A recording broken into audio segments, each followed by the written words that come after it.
What is up, YouTube? Okay, so today we are going to pick up a new kayak for myself. Those that don't know, my kayaks see about 100 to 150 days on the water, and not every single boat, but I have 3 boats in my fleet.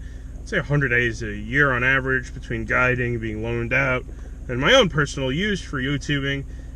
We are picking up the Hobie's new model, the Hobie Compass. Just as you should know, I am not affiliated with Hobie in any way. This is supposed to be very transparent YouTuber viewer. However, I've been dealing with Three Bells Outfitters for over a year and change. They've taken care of me, so they have my utmost support. You know, whenever you buy a fishing kayak, you need to first analyze the type of fishing you're going to do, right? So you need to know what kind of fishing environments you're going to be involved in, your storage situations, your weight capacity. You know, over here, for example, you know, I don't use a trailer. First of all, most of my roads don't allow trailers. Parkways in New York City don't allow trailers. I don't tailgate my kayaks because every single person I know that tailgates their kayak in New York City gets rear-ended. So, you know, like, there's a couple examples. Yeah, if you hate these vlogging episodes, sorry. So this Hobie Compass I found interesting. First of all, I found it because it's a lighter boat. It seems to take some of the good things from the Hobie Outback and splice them with the good things of the Hobie Revolution, yada, yada, yada.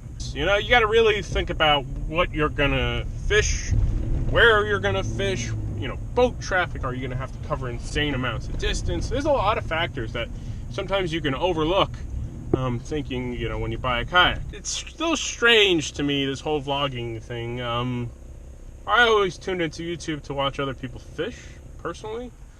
So I said, okay, that's what I like. But it seems like vlogging and liking personalities, my personality's no good for YouTube. I know that. But, you know, I just can't get, like, over the top excited and be like, oh, I'm all in your face. I can't do that. I just like to, you know, fish, put out what I fish, maybe explain a thing or two. I initially started YouTubing to promote my business, not really to go through the YouTube route, so I'm still adjusting. I don't know how to get, like, ooh, you know, everything, ooh. But, you know, maybe we'll learn eventually. But this is the Hobie Compass. So this is my first time looking at it, too.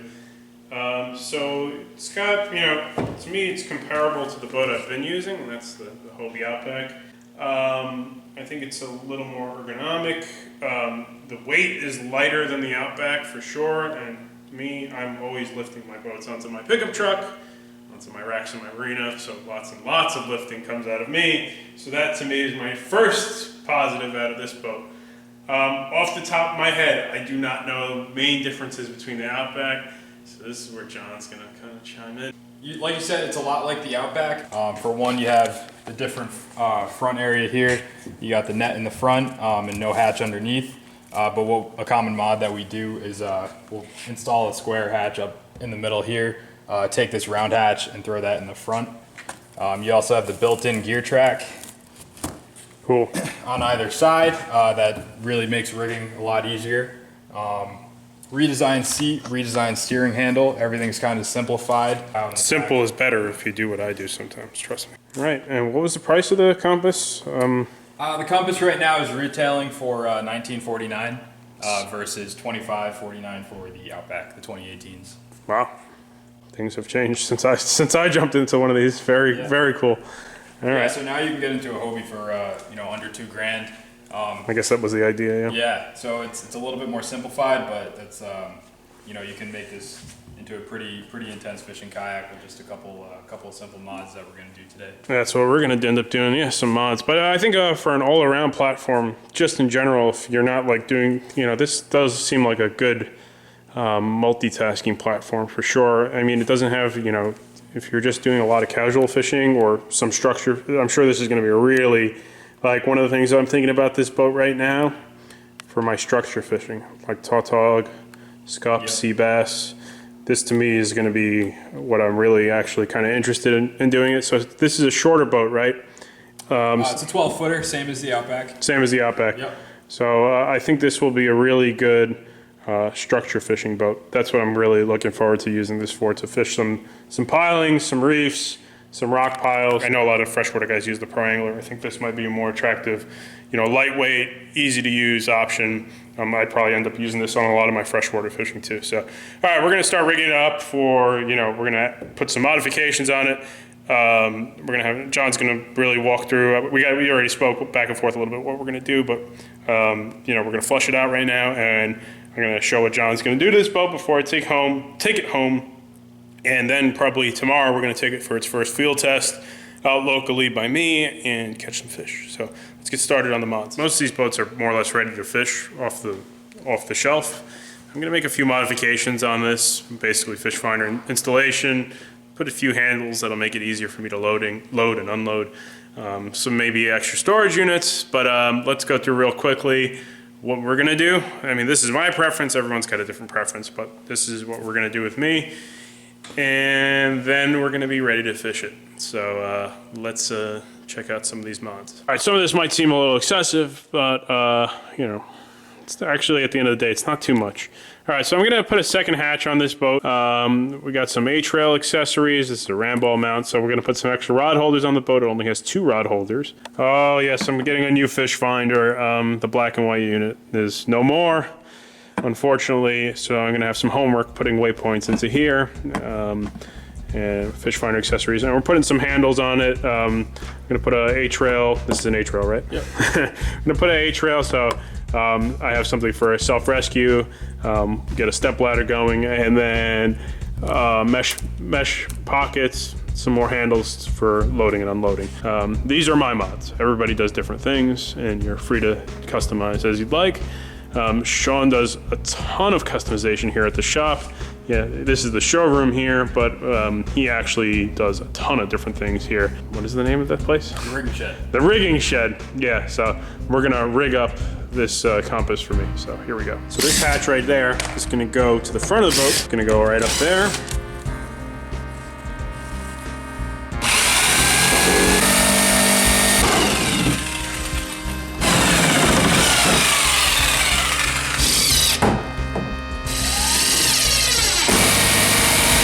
Yeah, that looks good there.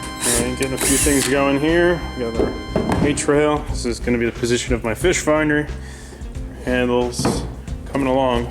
Some mods. That's your foam support. Don't worry, that's going back in the boat.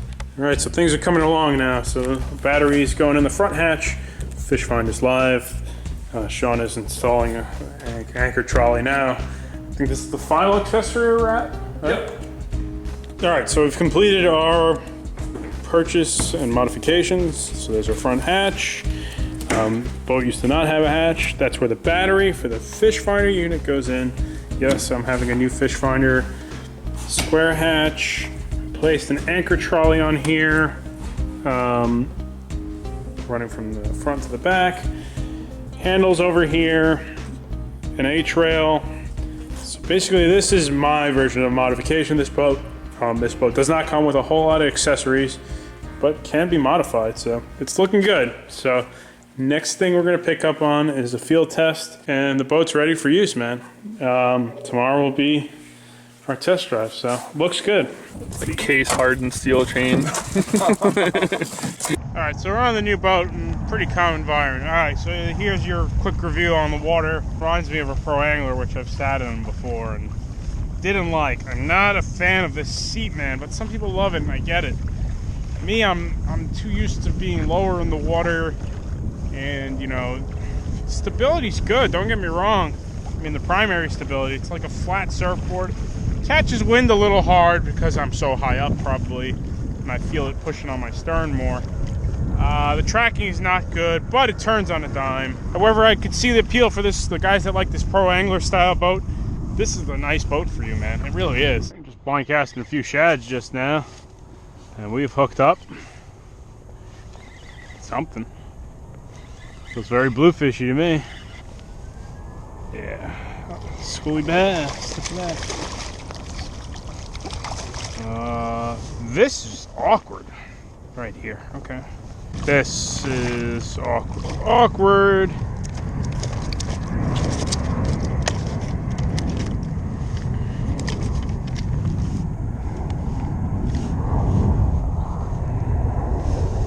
Little dink bass. Look at me go.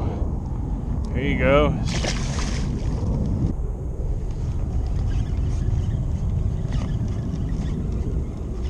Oh, missed him. Oh, we on.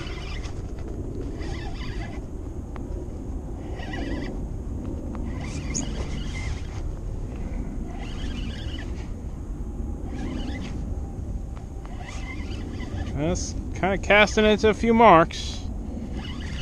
Picking away some small fish for sure. A little better. Still on the small side for sure. Yo, come on, man. Another schoolie.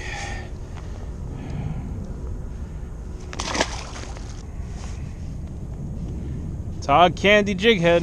He makes nice stuff for me. All right, come on.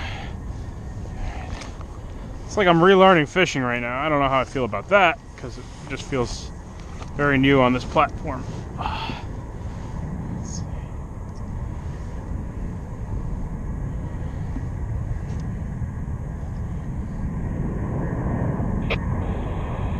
You're harder to find in that green kayak. Missed him. Got that one. Is that you up by the shore? Fish. Alright, here's my biggest complaint, right? Because I've been doing this for some time.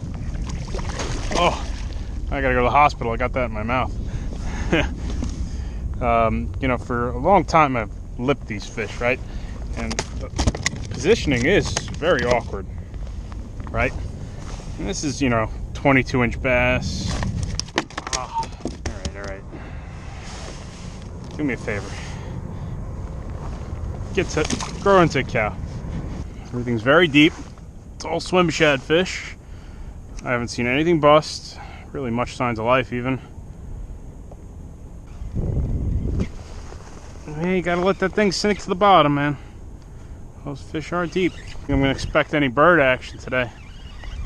I honestly more or less came out here with this thing in mind and playing with the new boat.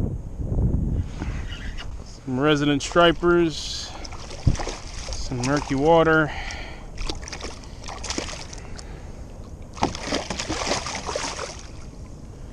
Yeah, this is challenging. I'm so used to lipping these fish, especially these little guys,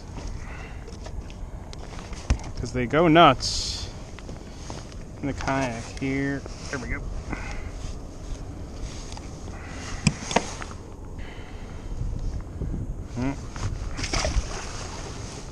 Should be happy I'm catching fish. Even if they aren't big fish, I'm catching fish. Alright, so I'm going to wrap it up here. No, there's not much doing, really. Yeah, my biggest complaint about this is the seat, but some people like that. It's a good flats boat right now, I'm thinking. Yeah, it's definitely good for the flats. It's got a lot of good things going on with it, but it's also a very, you know, different type of boat than I'm used to fishing on. I always say I've used to fish on my Hobie Outback as if it was a revolution for all that time. But I think a lot of people are going to like the size, the weight. The one thing I'm going to try to do is see how the old seat fits in this boat and take it for a spin. But, you know, this is the layout. Give you one quick span, you know, after a day of fishing. The pockets, you know, I kind of set it up similar to an Outback. You know, shad. This thing is dope. This square hatch is awesome. Fishfinder batteries up there. And, you know, rod holder, Fishfinder right back here. Rods and reels. Pretty standard, you know. It's kind of like a weird hybrid of all the Hobies. That's how I would describe it. Got everything going on over here. So, you know, the bow is a little smaller than the Outback, so it hits waves differently. Stability's great. Yeah, that's what I got. So, hopefully you enjoyed. A little dust on the lens, sorry. And we will catch up very soon. This new dry suit I got is awesome, though. Quick one. Anybody who fishes in cold water, it's a level 6 dry suit. Very soft, very flexible, well thought out, comfortable. I am liking that, so we'll see where that goes out from here. Level 6 dry suit's pretty dope. I'm liking it. So, okay, tight lines, guys. Thanks for tuning in.